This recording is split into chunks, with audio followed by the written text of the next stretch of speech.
Hello, lovelies. Welcome to another episode of Free and on Fire. I'm your host, Carolina Marie, and I am here to guide you to unleashing your true identity in Christ and being free, unleashed, and limitless. And I'm very excited to have Akua Kanadu here as a guest today. And I'm just going to let her introduce herself. Akua, thanks for coming on the show.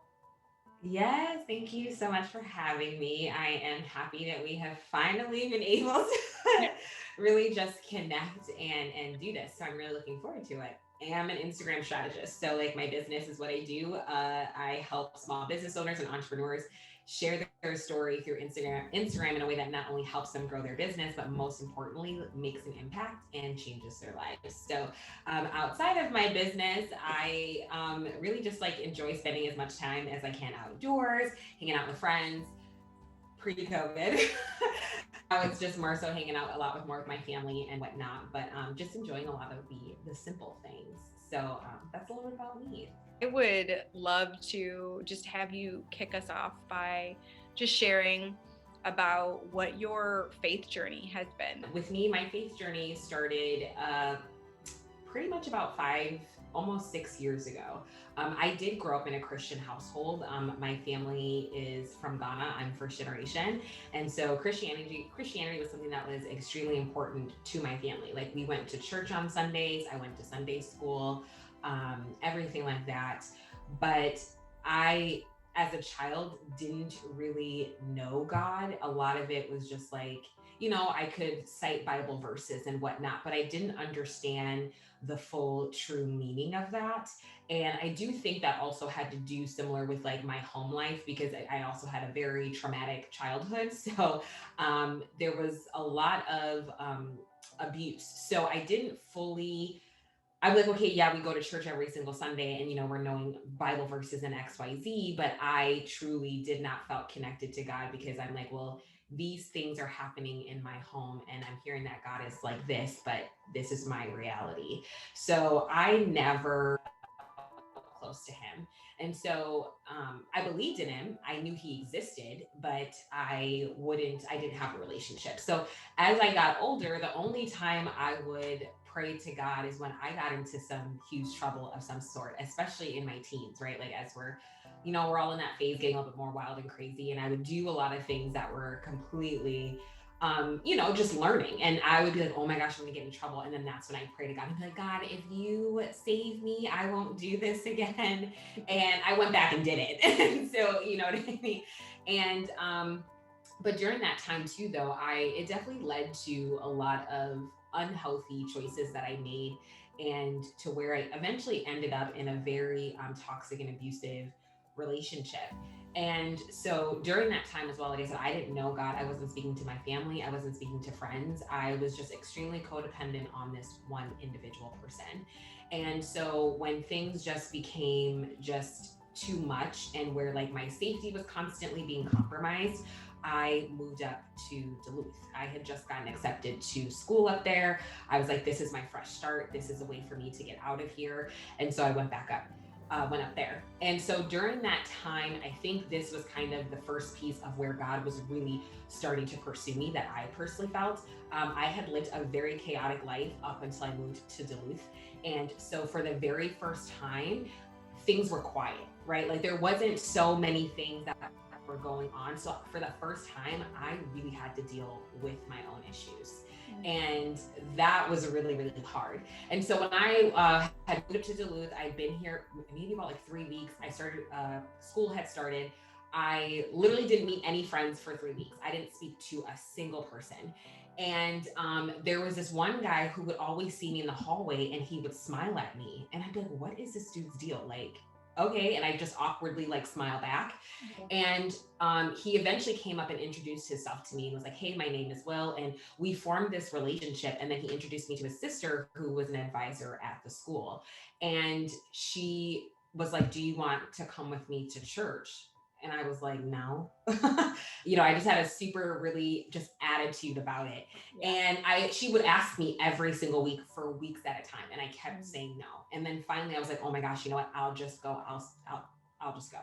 So I finally went, and instantly I could feel this I don't even know how to describe it. It was like the Holy Spirit was definitely pursuing me, but I felt so uncomfortable. And I was in the church for only 5 minutes and then I walked out. And she was like, hey, like, I didn't see you. I was like, nah, like, I don't think this is for me. But I kept coming back. So like I would work myself up each week. I'd be like, okay, so this week I was here for 5 minutes. I'm gonna try to stay for like 10 minutes and I'm actually gonna find a seat this week. And so that's kind of what I kept doing. And nothing was happening. Like I felt God was pursuing me, but I still wasn't taking the next step. And so eventually, Makosa would help me, and then she eventually connected me with a pastor, and then we started walking through. I went through this 12-week, really intensive course. I can't even remember the name of it right now. I'm spacing out, but it was really just me addressing a lot of my trauma and everything like that, and really getting to know God and who He is. And that was probably one of the most toughest times ever of my life, because it was where I was being completely stripped of who I thought I was and who I thought I was supposed to be. And I'm being made new. And it was a very uncomfortable, beautiful, but uncomfortable thing that I went through. And so after about like 3 years and even trying to be baptized 5 different times, I walked away from being baptized. I finally officially gave my life to Christ.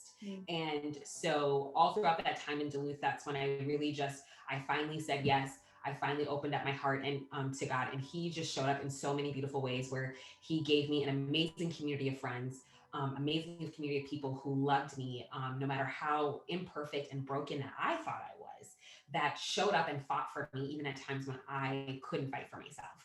So that is how my journey has kind of, just gradually, just how God just consistently has showed up for me, even at times where I'm like, God, like, I don't think I want to pursue you. He always still comes. So, yeah, it's been that's been a little bit about my journey. So, yeah. You can just so hear, he's the patience that God has, that, it is love for us. It's like he's always there. He's always been there. He understands your hurt and he understands the wounds that you've had. But to get that, there was something on a soul level that's kept tugging at you, even little by little. Yes. And like he's a gentleman, so it's like he wants to be invited. But like it's just so beautiful to hear how he just does not relent.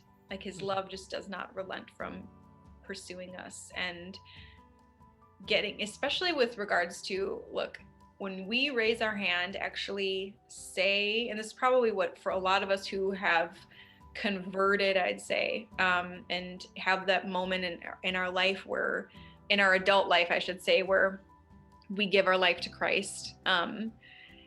It really takes something, like, because it's like the tension and whatever is there that has us like the uncomfortableness. Like what came into mind when you were sharing that was when we are being stripped, right? And it's like, if you're like actually stripped down naked, like what you feel in the vulnerability, it's like there's so many things going on there. It's like that's how it feels. And to be able to get like that's what's actually happening, it is uncomfortable, and it is the most confronting and courageous walk that we can have in our spiritual life, is to actually allow him to enter in, because it means you're giving him access to all of it, and all of it is like not a lot of things that we are proud of, right? But it, like, to just understand that it's like he already knew all of that. He's just gonna keep knocking, like, I know, like, I'm gonna keep pursuing you. Yes, it is. It's super crazy. And the way that he shows up is always so unexpected all the time. And so, yeah, for me, and I've been thankful because I'm an extremely stubborn person still. Like, I feel God sometimes like, Akua, like, come on, I need you to release. And I do sometimes still struggle with that quite a bit. But the fact that he still loves me so well, and I know that. And that's even, I'm like, even if I just take a little step today, Yeah. that's more than enough. So I'm going to keep showing up. I'm just going to keep showing up, no matter how hard, even right now where I am like feeling like being spiritually attacked, or just my inner critic in any way, shape, or form, however that comes in. I just am still going to take a step, no matter how small or how big it is. I'm just still going to do it. Yeah. So And even if it seems like a small and it's slow, it's like he's faithful to us. It doesn't matter mhm. how slow or how apprehensive or hesitant we are to approaching him. um Mhm. it's like he's working on it. And the other thing that I hear there too for us is praise God for your friend, to Mhm. like for her to pursue you with her heart, like for her to not give up in asking. And I'm sure that woman was praying for you, and like, that's just so beautiful, like how this, like, that's just, it's like, after a couple times of rejection, we most of the time just kind of give up. But yeah, how amazing to have someone in your life too, to just keep being patient with you too, and like persisting. Yes, yes. I think, especially like when I finally just said yes to God, He really showed me what healthy relationships look like with all aspects of our life, with family, friends, significant others. Like, definitely showed me that, because bless my friends' heart at the time, because I was not kind. I was not kind. I wasn't, but the fact that they still loved me and forgave me, and had so much grace for me and empathy, that's heavily, is something that I am extremely grateful for. So now with me, even at times when I feel impatient, at times where I'm like, well, you should come do this in like at church, book pre-COVID, and I would get that same rejection, I would try not to take it personal and be like, okay, cool, remember your own journey Yeah. of where you were at and how people still loved you regardless. So do the same thing for other people. So Yeah. that's definitely been such a huge thing for me now, of how I view relationships and how I choose to fight for them, and what I genuinely value within In that. So terms of, like, the things that you've been through and the trauma you went through, um what was the biggest thing that when he went to work on in your heart? yeah, I think for me, definitely relationships, and also too, like him, like me accepting him as my father. That was huge for me. That's still like where I struggle with that.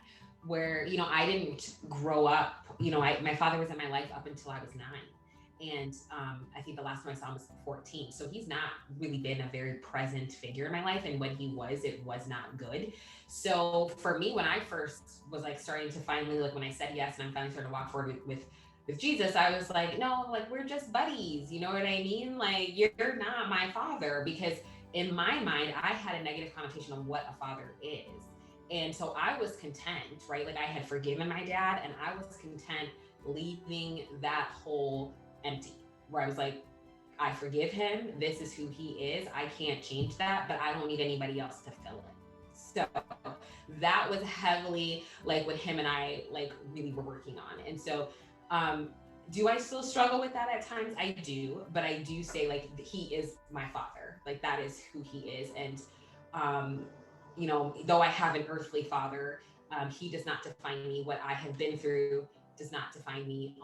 Only God can say who it is that I am. And so, but that was definitely the big piece. And yes, of course, relationships, because I just um and I feel so weird saying this, but sometimes, like, when you, sometimes, well, now I'm a lot better, but back then, like, when I would experience any form of good, it was extremely uncomfortable.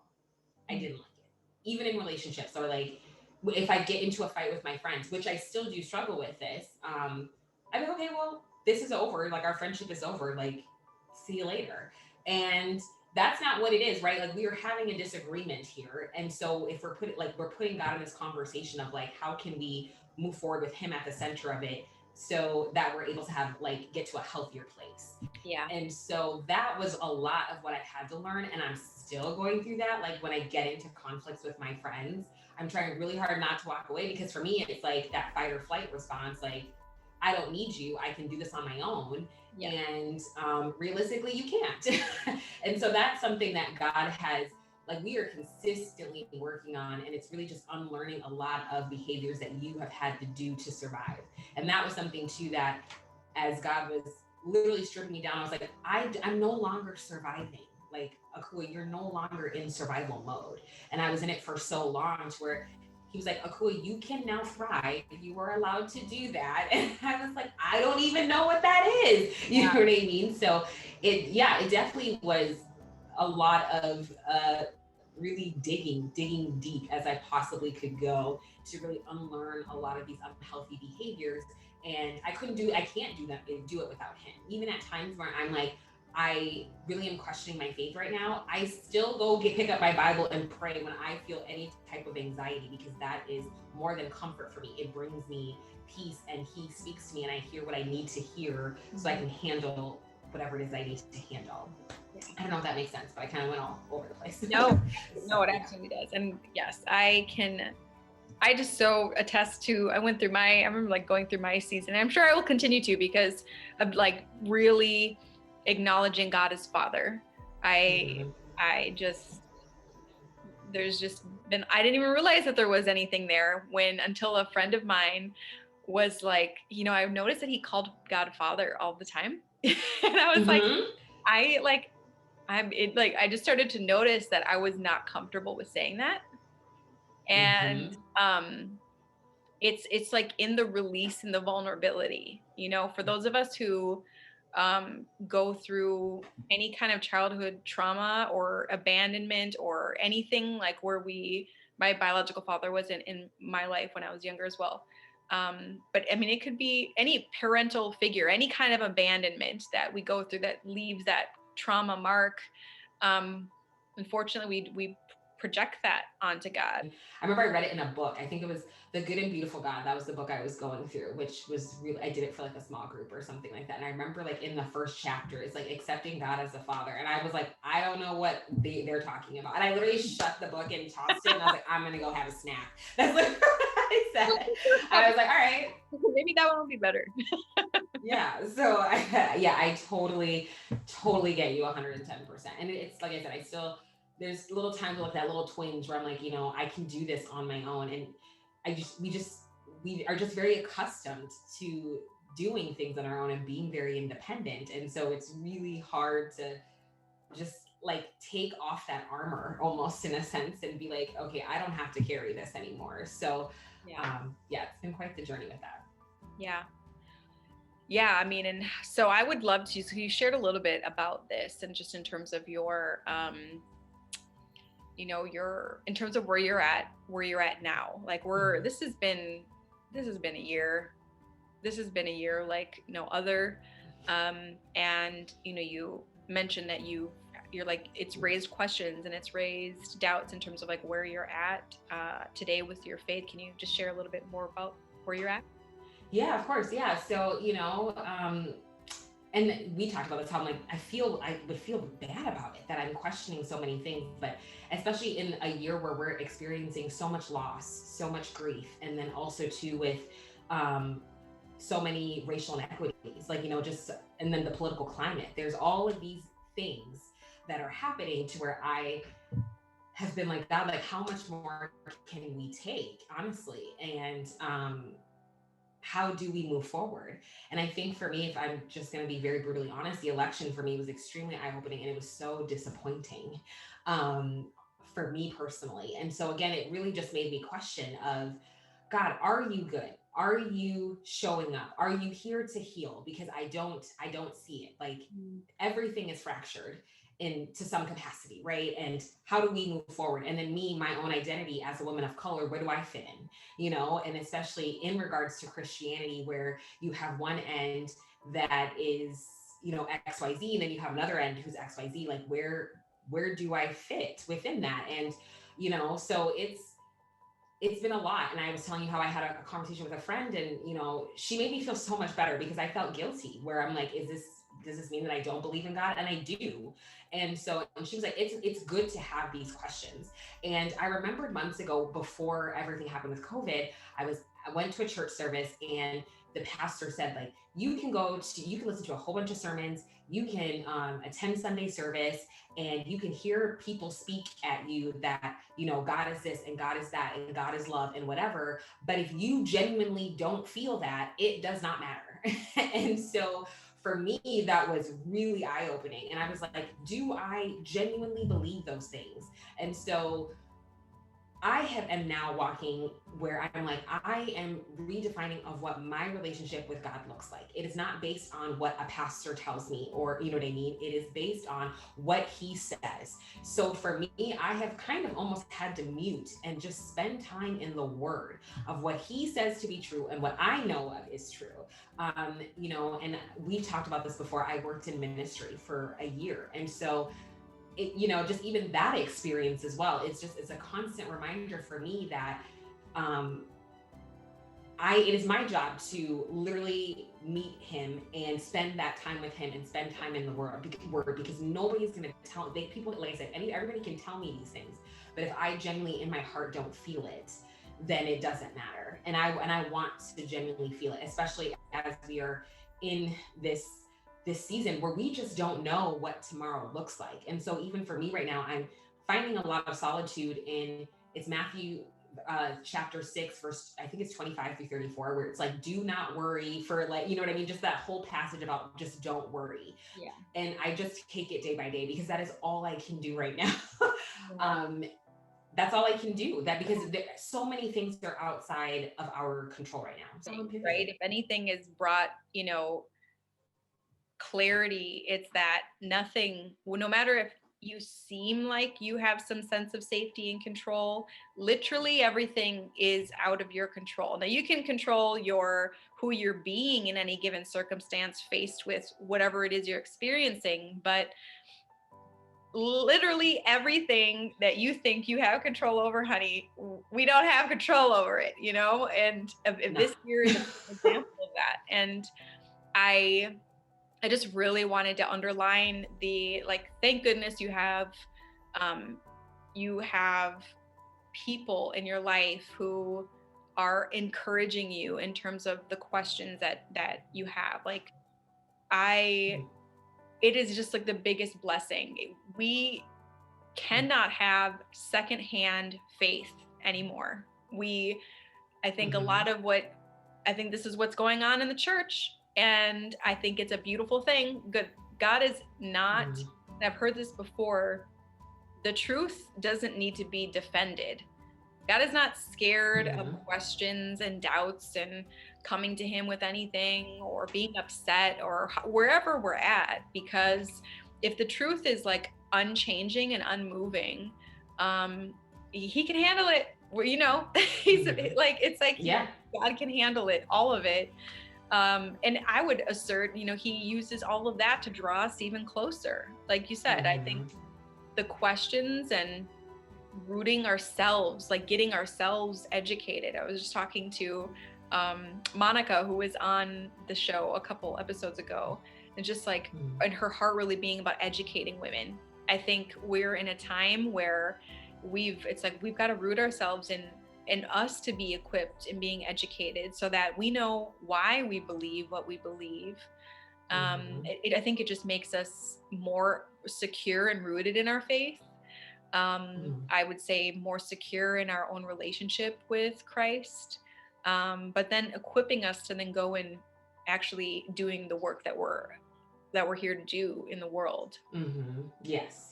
And I think for me, it's just been a realization again that, of course, that things are way beyond our control, but God is the one who has the final say. Yeah. And that was something for me that I just had to really let go, because I was like, I will literally lose my mind.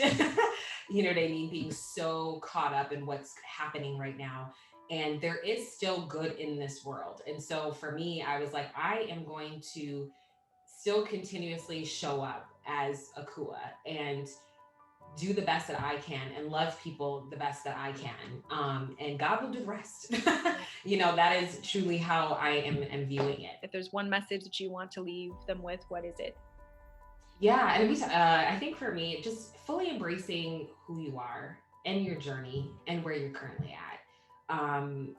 As mentioned, like, we're in a season that is hard on everybody. And so it is okay to sit and question. And as my friend told me that, I'm like reminding myself, it is okay to question. It is okay to just figure out what your relationship looks like with God and move from there. I think a sermon that I listened to that's like 2 to 3 years old that I still listen to religiously. Mike Todd Mark's sermon was phenomenal. I think he did it like 3 years ago at Elevation Worship. I still know that sermon word for word. And it's so good. And always reminds me, it's always stuck with me. Like when you are stuck, always do the last thing God told you to do and spend time with him. That has been my answer for when I feel lost. And I just am like, even like a lot of us are now, we're stagnant. We don't know what's going to happen, but we're not moving. And so it's like, just spend time with him and he will show up in the most magnificent ways. And yeah, I think that's the biggest thing, just embracing who you are and where you're at. And it is okay. And it's okay to question, because I think a lot of things that are happening right now in this world warrants that. So yeah. It's so beautiful. I literally was just, speaking with someone who was on the show, and she's writing a devotional right now about we were talking about being stagnant, literally. So oh my gosh, yeah. Like, I think this is, I think a lot of people are feeling that way in that season, and given what we're dealing with, and it's really important for us to remember that, like, God is in every season that we're at, and he's in every season, like you said, so beautiful. If we can really just get peace from that, he's in all of it. He's using whatever season you're in, however you're feeling. It's not bad, that there's purpose in every single season that he has us in. And what a beautiful reminder that, if it's not wrong, maybe he's just calling and like wanting to pull you to go and be with him. So thank you for that reminder. Yeah, of course. And thank you so much for having me. This has been a lot of fun. Yeah, no. And can you share just a little bit about what you do and where people can find you? I know it wasn't really much of what we talked about. I know. Yes. So as mentioned, I'm an Instagram strategist. So I love working with small business owners and creative entrepreneurs and just helping them share their story, right? Because we all have a story. Our stories matter. And so really showing it in a way to help you accomplish your business goals, and most importantly, make an impact, changing people's lives. So if you want to hang out with me, just follow me on Instagram at @akuakanadu_. And I would love to connect. Send me a DM. I'd love to chat it up with you. And yeah, this has been wonderful. This has been awesome. Yes, thank you so much for being on the show. Yeah.